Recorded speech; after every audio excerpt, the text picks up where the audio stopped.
गुर सतगुर का जो सिख अखाए, सो भलके उठ हर नाम ध्यावै, उद्यम करे भलके प्रभाती, इशनान करे अमृत सर नहावै। ये अर्थ आप कल कर चुके हैं। उपदेश गुरु हर हर जप जापै, सब किलविक पाप दोख लै जावै, फिर चढ़ै दिवस गुरबाणी गावै। बहिंदियां, पर इत्थे नहीं क्या किवें बहिंदा उठना, बहिंदियां उठदियां हर नाम ध्यावै, जो सांस गिरास ध्याए मेरा हर हर, सो गुर सिख गुरु मन भावै। जिसनों दयाल होवै मेरा स्वामी, तिस गुर सिख गुरु उपदेश सुनावै। जन नानक धूड़ मंगै, तिस गुर सिख की जो आप जपै, अवरा नाम जपावै। हुण ये गुरसिख किहड़ा, इहदा मतलब होवेगा कि आपां जिहड़े आ फिर सिख किरत नहीं करदा। नहीं गुरमुखो, इस पौड़ी की व्याख्या, सलोक की व्याख्या भाई गुरदास साहब ने की। मेरी फिर अर्ज है कि गुरमत लिटरेचर, मैं रोज़ कह रहा, क्योंकि गल मैं वार वार पता क्यों रिपीट करना भी जेन च मेरे च बैठ जाए।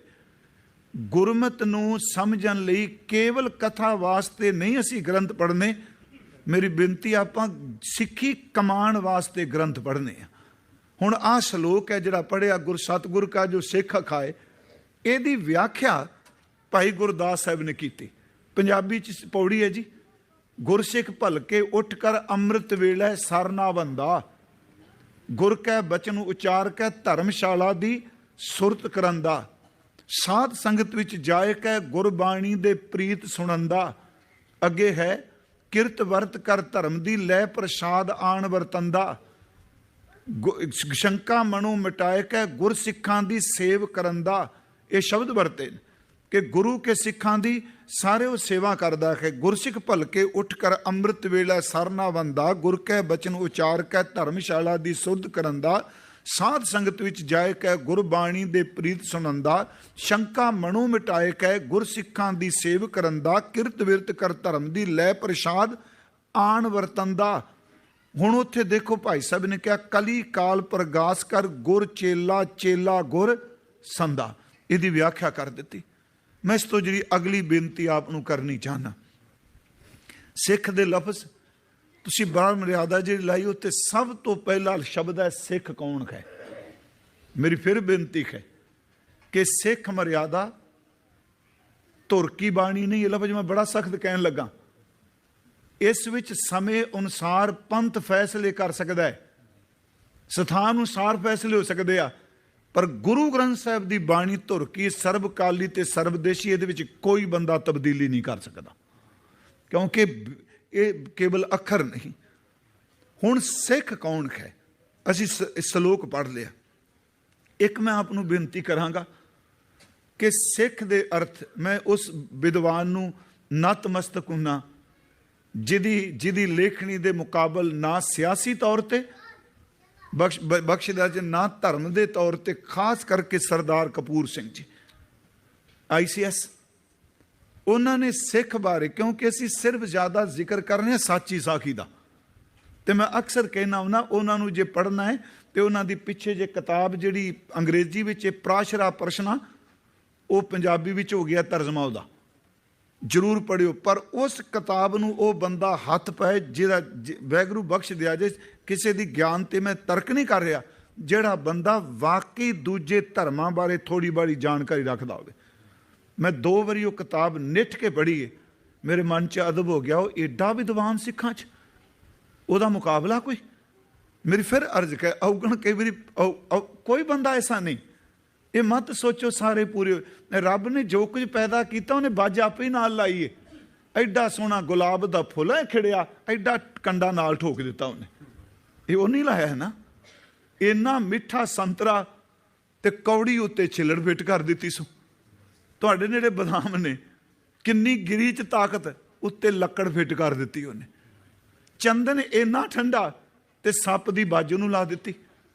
इसका मतलब ये नहीं कि औगणा च प्रवृत्त होना, ये टोटैलिटी च जे कहो भी सारे सब सच्चे, सब ठीक, मुकम्मल केवल पूर्ण ब्रह्म ज्ञानी सतगुरु ते परमात्मा है। मेरी फिर बेनती सुनियो, मैं जे अर्ज कर लगा उस विच सिख की परिभाषा की है। अज मैनू कोई पुछे दाड़ा प्रकाश दस्तार बन्नी, मेरा बाणा वेख के कहे सिख तुरिया जाता है।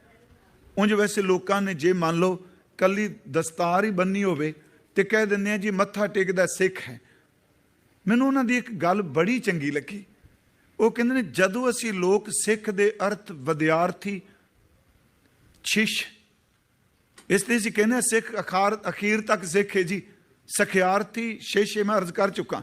ਸਟੂਡੈਂਟ ਕਹਿੰਦੇ ਇੱਕ ਅਰਥ ਅੰਦਰੋਂ ਗਲੇ ਤੋਂ ਥੱਲੇ ਨਹੀਂ ਉਤਰਦੇ। ਸਟੂਡੈਂਟ, ਵਿਦਿਆਰਥੀ, ਸ਼ਿਸ਼, ਚੇਲਾ, ਖਿਮਾ ਕਰ ਦਿਓ, ਇਹ ਦੁਨਿਆਵੀ ਤੌਰ ਤੇ ਵੀ ਇੱਕ ਮਾਸਟਰ, ਇੱਕ ਪ੍ਰੋਫੈਸਰ, ਉਹਦਾ ਸਟੂਡੈਂਟ, ਉਹਦਾ ਵਿਦਿਆਰਥੀ, ਸ਼ਿਸ਼ ਹੈ। ਪਰ ਯਾਦ ਰੱਖਿਓ ਸਿੱਖ ਗੁਰੂ ਗ੍ਰੰਥ ਸਾਹਿਬ ਦਾ ਹੋਵੇ ਜਿਹਦੇ ਵਿੱਚੋਂ ਗੁਰੂ ਬੋਲਦਾ ਹੁੰਦਾ ਹੈ।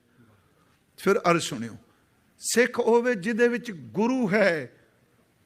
ਤੇ ਜਿਸ ਦਿਨ ਸਿਰਫ ਬਾਹਰੋਂ ਬੰਦਾ ਰਹਿ ਜਾਏ, ਅੰਦਰੋਂ ਗੁਰੂ ਨਿਕਲ ਜਾਏ, ਉਦੋਂ ਸਿਰਫ ਢਾਂਚਾ ਰਹਿ ਜਾਂਦਾ, ਅੰਦਰ ਤਾਕਤ ਕੋਈ ਨਹੀਂ ਰਹਿੰਦੀ। ਮੇਰੀ ਫਿਰ ਇਸ ਬੇਨਤੀ ਨੂੰ ਧਿਆਨ ਮੈਂ ਰਿਪੀਟ ਕਰੀ ਜਾ ਰਿਹਾ ਹਾਂ। ਗੁਰੂ ਸਾਹਿਬ ਨੇ ਕਿਹਾ ਸਿੱਖ ਹੋ ਜਿਹਦੇ ਵਿੱਚ ਗੁਰੂ ਝਲਕਾਂ ਦੇਵੇ, ਗੁਰੂ ਦਿਸੇ। ਜਿਵੇਂ ਆਪ ਇੱਕ ਪਾਠ ਕਰਦੇ ਹੋ, ਗੁਰਸਿੱਖਾਂ ਅੰਦਰ ਸਤਿਗੁਰ ਵਰਤੈ। ਸਿੱਖਾਂ ਵਿੱਚ ਸਤਿਗੁਰੂ ਵਰਤਦੇ ਆ, ਗੁਰੂ ਆ ਵਰਤਦੇ ਆ। ਸਿੱਖ ਹੋਵੇ ਜਿਹਦੇ ਵਿੱਚ ਗੁਰੂ ਵਰਤੇ। ਤੇ ਗੁਰੂ ਦੀ ਪਰਿਭਾਸ਼ਾ ਅਨਮਤੀਆਂ ਦੀ ਦੇਣੀ। ਗੁਰੂ ਦੀ ਪਰਿਭਾਸ਼ਾ ਜਿੰਨੀ ਕੋ ਬਾਣੀ ਪੜ੍ਹ ਕੇ ਸਮਝ ਪਈ, ਗੁਰੂ ਹੋਵੇ ਜਿਹਦੇ ਵਿੱਚ ਰੱਬ ਪ੍ਰਗਟ ਹੋਇਆ ਹੈ, ਪਰਮਾਤਮਾ ਜਿਹਨੂੰ ਕਹਿ ਲਓ। ਅਸੀਂ ਗੁਰੂ ਗ੍ਰੰਥ ਸਾਹਿਬ ਜਦੋਂ ਸਤਿਗੁਰੂ ਦੀ ਪਰਿਭਾਸ਼ਾ ਪੜ੍ਹਨੇ ਆ, ਇਹ ਸੱਚਾ ਗੁਰੂ ਨਹੀਂ ਕੱਲਾ। ਕੋਸ਼ ਤਾਂ ਕਹੇਗਾ ਸਤਿਗੁਰੂ ਕਾ ਅਰਥ ਹੈ ਸੱਚਾ ਗੁਰੂ, ਪਰ ਗੁਰੂ ਗ੍ਰੰਥ ਸਾਹਿਬ ਕਹਿਣਗੇ ਨਹੀਂ, ਸਤਿਗੁਰ ਵਿੱਚ ਆਪ ਰੱਖਿਉਨ ਕਰ ਪ੍ਰਗਟ ਆਖ ਸੁਣਾਇਆ। ਸਤਿਗੁਰੂ ਵਿੱਚ ਵਾਹਿਗੁਰੂ ਜੀ ਵਰਤੇ ਆ। ਗੁਰੂ ਗ੍ਰੰਥ ਸਾਹਿਬ ਜੀ ਸ਼ਬਦ ਵਰਤਣਗੇ, ਜੋਤ ਰੂਪ ਹਰ ਆਪ ਗੁਰੂ ਨਾਨਕ ਕਹਾਇਓ। ਫਿਰ ਅਰਜ ਹੈ, ਜੋਤ ਰੂਪ ਹਰ ਆਪ ਗੁਰੂ ਨਾਨਕ ਕਹਾਇਓ। ਗੁਰੂ ਗ੍ਰੰਥ ਸਾਹਿਬ ਜੀ ਬਚਨ ਕਰਨਗੇ, ਸਿੱਖੀ ਅਤੈ ਸੰਗਤੀ ਪਾਰ ਬ੍ਰਹਮ ਕਰ ਨਮਸਕਾਰਿਆ। ਮੈਂ ਸਿਰਫ ਸੰਖੇਪ ਜੀ ਬੇਨਤੀ ਕਰਾਂਗਾ, ਸਤਿਪੁਰਖ ਜਿਨ ਜਾਣਿਆ ਸਤਿਗੁਰ ਤਿਸ ਕਾ ਨਾਉ। ਇੱਥੇ ਕੱਲਾ ਸੱਚਾ ਗੁਰੂ ਅਰਥ ਨਹੀਂ ਹੋ ਰਿਹਾ। ਸਤਿਪੁਰਖ ਜਿਨ ਜਾਣਿਆ ਸਤਿਗੁਰ ਤਿਸ ਕਾ ਨਾਉ, ਤਿਸ ਕੈ ਸੰਗ ਸਿੱਖ ਉਦਰੈ ਨਾਨਕ ਹਰ ਗੁਣ ਗਾਓ। ਮੈਂ ਉਸ ਸ਼ਬਦ ਨੂੰ ਉਹਨਾਂ ਦੀ ਸੰਗਤ ਕਰਕੇ, ਮੇਰੀ ਫਿਰ ਬੇਨਤੀ, ਸਿੱਧੇ ਸ਼ਬਦ ਜੀ ਮੇਰੇ ਸਤਿਗੁਰੂ ਵਿੱਚ ਪਰਮਾਤਮਾ ਦੀ ਵਰਤਦੇ ਨੇ। ਜਦੋਂ ਸਿੱਖ ਸ਼ਬਦ ਦੀ ਕਮਾਈ ਕਰਦਾ, ਉਹਦੇ ਵਿੱਚ ਗੁਰੂ ਗ੍ਰੰਥ ਸਾਹਿਬ ਦਾ ਪ੍ਰਕਾਸ਼ ਹੋ ਜਾਂਦਾ ਹੈ। ਇੱਕ ਪ੍ਰਕਾਸ਼ ਹੈ ਬਾਹਰ, ਇੱਕ ਚਰਨ ਨੇ ਬਾਹਰ। ਫਿਰ ਮੇਰੀ ਅਰਜ਼ ਸੁਣਿਓ, ਇੱਕ ਚਰਨ ਬਾਹਰ ਨੇ। ਅਸੀਂ ਕਹਿੰਦੇ ਹਾਂ ਸਤਿਗੁਰੂ ਸਰੂਪ ਲੈ ਕੇ ਜਾਂਦੇ, ਸ਼ਬਦ ਵਰਤਨੇ ਆ ਕਿ ਸਤਿਗੁਰਾਂ ਦੇ ਚਰਨ ਪਵਾਏ ਆ। ਕਮਰਾ ਸਾਫ਼ ਕਰਨੇ ਆ, ਕਮਰੇ ਸਾਫ਼ ਤੋਂ ਬਿਨਾਂ ਚਰਨ ਨਹੀਂ ਪਵਾਉਂਦੇ। ਯਾਦ ਰੱਖਿਓ, ਸਰੀਰ ਦੇ ਹਿਰਦੇ ਵਿੱਚ ਵੀ ਮੈਲਿਆਂ 'ਚ ਚਰਨ ਨਹੀਂ ਪੈਂਦੇ।